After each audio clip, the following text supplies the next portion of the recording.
पालंग शाग माछ अंतर एपरी मजादार recipe T बनातु पूरा भुजी स्टाइल रे। आपण या रुटी सहित भात सहित पखाल सहित आराम से खाई पारिबे। गरम गरम भात सहित खाया पाई तो बहुत टेस्ट लगे। निश्चय एमती थरे करंतु खांतु और केमिति हेछि कमेंट रे निश्चय लिखिबे। जदि आपको भल लगी लाइक शेयर सब्सक्राइब निश्चय करदेवे। देखो तो आमर प्रस्तुत हो गला पालंग शाग अंत चड़चड़ी। भी बनातु खातु पूरा भुजी बढ़िया लगे टेस्ट। हेलो फ्रेंड्स, जय जगन्नाथ। रंजिता खुशी ब्लॉग को आपन को स्वागत करूँ। चलतु आज करवा फूलकोबी पालंग शाग माछ अंत आलू आउ सजना चुई। ए वर्ष फास्ट सजना चुई तो गोटे रेसिपी बनैबा। आपण घांट कहि परिबे, चड़चड़ी कहि परिबे, जहाँ कहले भी हबो। तो चलते रेसिपीटी स्टार्ट करिबा। प्रथमे कड़ाई रे सोरष तेल दे देबा। तेल आमर ताती गलानी।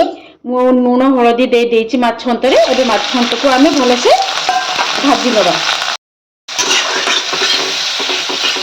देखंतु अंतटा आमर भाजी गलानी। एबे आमे कोडरा सब परिबा इथे आमे पकई देबा। फूलकोबी आलू चुई शाग एट कोई सांग माने आपन फ्रेश माछरे अंतरे ही रेसिपीटी बनैबे भल लागिवो। इनती आंध्रा माछरे कले भल लागिवो नहीं। हळदी देकी पलट पलट करके भल के आमे सिझेई नबा। बे याको ढंका दे देबा। बाटिके बाइगण देबा पई भूली जाइतिले। एबे बाइगण ता सहित ऐड कर देबा। बे किछ समय सिझिबा पई छाडी देबा। देखंतु एबे हमरे सिझि गलानी। आमे याको काढी नबा।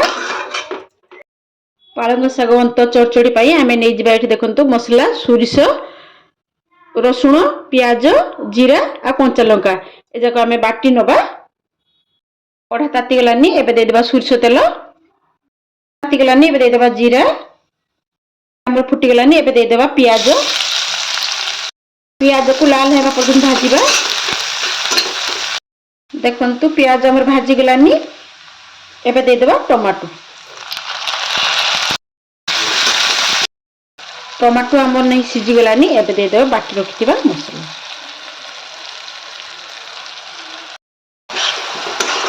ताको भलो से मिक्स दबा। कच्चा लंका पकईचे तो एबे दे देबा काश्मीर रेड चिली टिके। हम लूण पकईथिले एबे अल्प लूण दे देबा।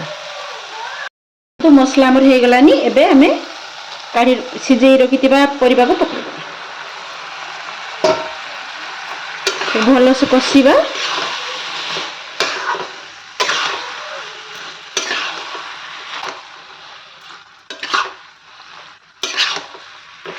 प्रस्तुत हो गला हम पालंग शाग दिए माछ अंत। तो एबे आमे धनिया पत्र रे गार्निश कर देबा।